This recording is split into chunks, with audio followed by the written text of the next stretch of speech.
dahil dito nga sa mga development na isinagawa dyan, may bago ng Prime Minister dyan sa United Kingdom at napalitan na itong dating Prime Minister na si Rishi Sunak. Kapiling natin sa linya ng komunikasyon via Zoom si Bombo International Correspondent Ramil Isugon. Si Bombo Dennis Amito po ito. And with me si Bombo Victor Liantino. Magandang araw po sa inyo. Ano na po ang karamihang naging reaksyon ng mga taga-UK doon sa pagkakapili ng bagong Prime Minister na si Keir Starmer? Magandang umaga sa ating mga tagapakinig.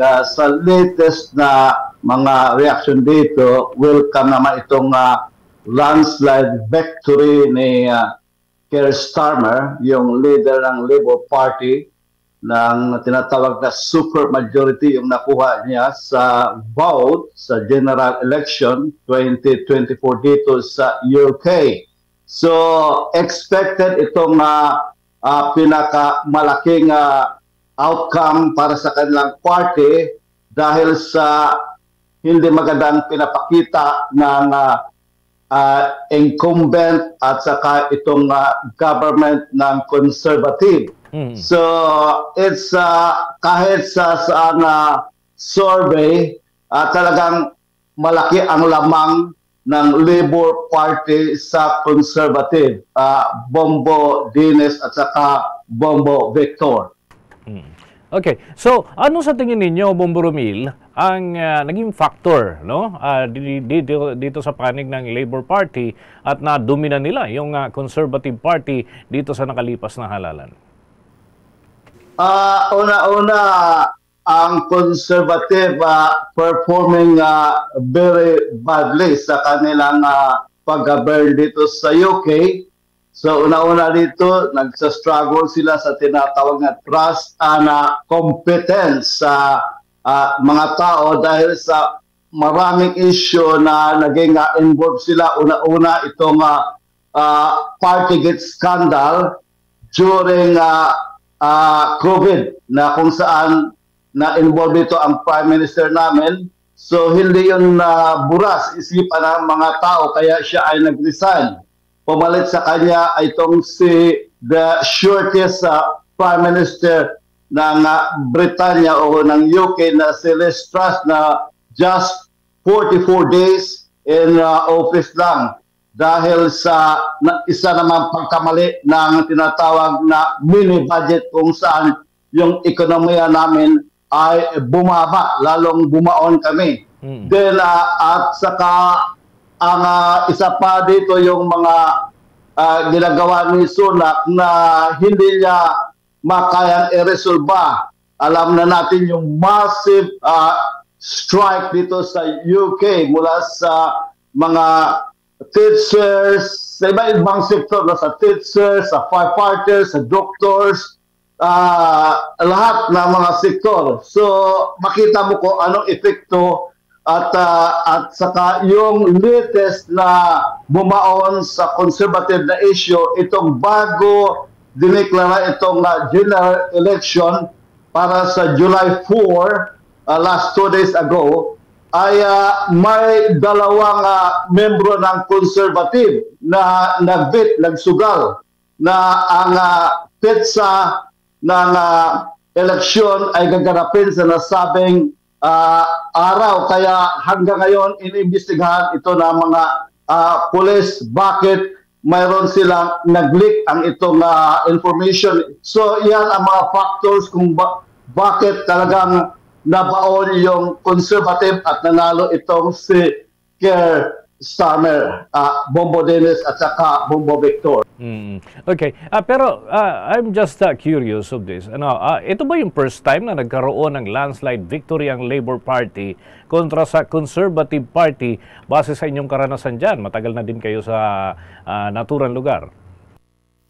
Actually, noong 1997, during former Prime Minister Tony Blair, landslide din yung una niyang term ng taon na yon na nakakuha siya ng mga 418 seats, yung mga nakaupong tinatawag natin kung sa atin dyan mambabatas. Kasi dito, para sa kalaman ng ating mga tagapakinig dyan sa Pilipinas, last May, before general election, the king, yung king namin dito na si King Charles III ay nag-dissolve ng parliament.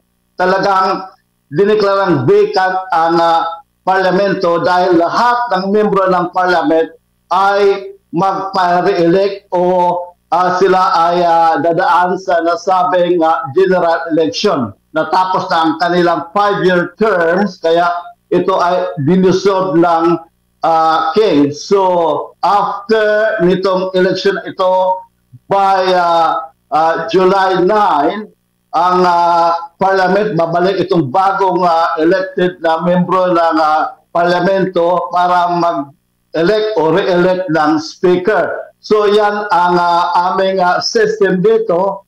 Kaya lahat ng membro this present parliament ay bakante. So sino man ang nananalo dito sa ngayon, yan ang uupo at mag-set up ng bagong parlamento, Bombo Dilis at saka Bombo Victor. Okay, may tanong din si Bombo Victor.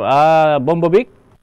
Good morning, Bombo Ramil. Matanong ko lamang, no, after nga itong landslide victory netong Labour Party dyan sa United Kingdom, ano po yung reaksyon ng mga mamamayan ng naturang bansa sa mga programang ipatutupad ng kanilang bagong nanalungan na punong ministro? Ang reaction dito ng mga tao, they are expecting high about resolve sa mga issue katulad sa issue sa immigration, kung saan maraming pupunta dito na mga illegal immigrant na mga tao or seeker.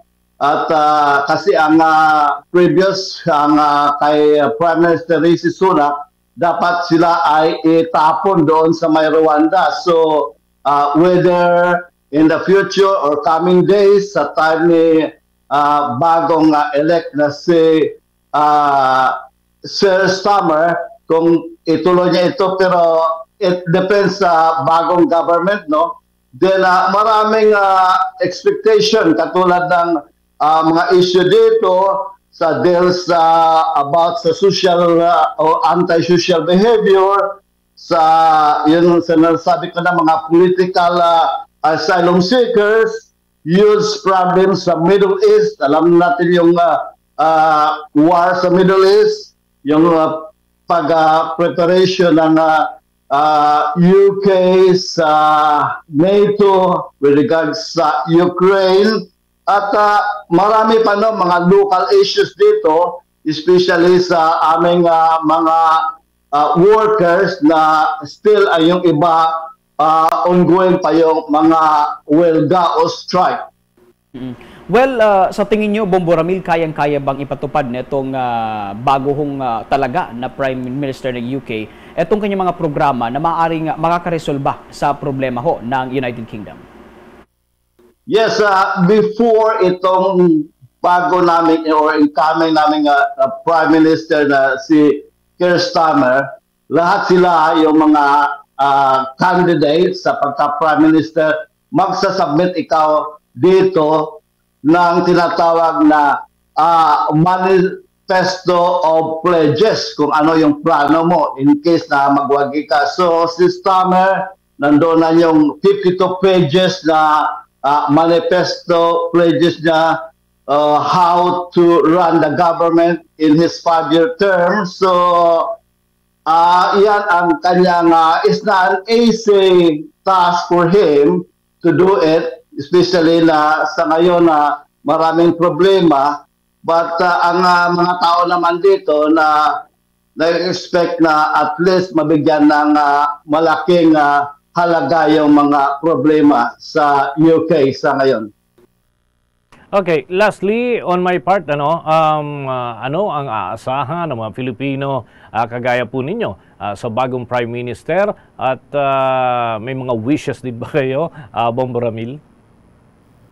Yes, we expect na mayroong mga legislation, may new policies about sa mga pupunta dito mga kapatid natin, ang mga Filipinos, to support sa mga trabaho katulad sa mga massive na mga numbers of Filipinos na nasa medical o sa mga hospital na job.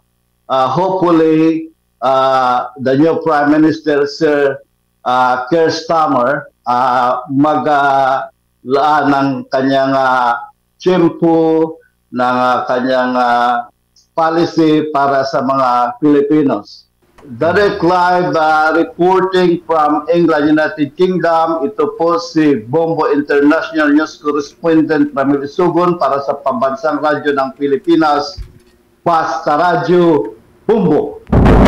Yan ang pag-uulat ng ating Bombo International News Correspondent direktamente dyan sa United Kingdom.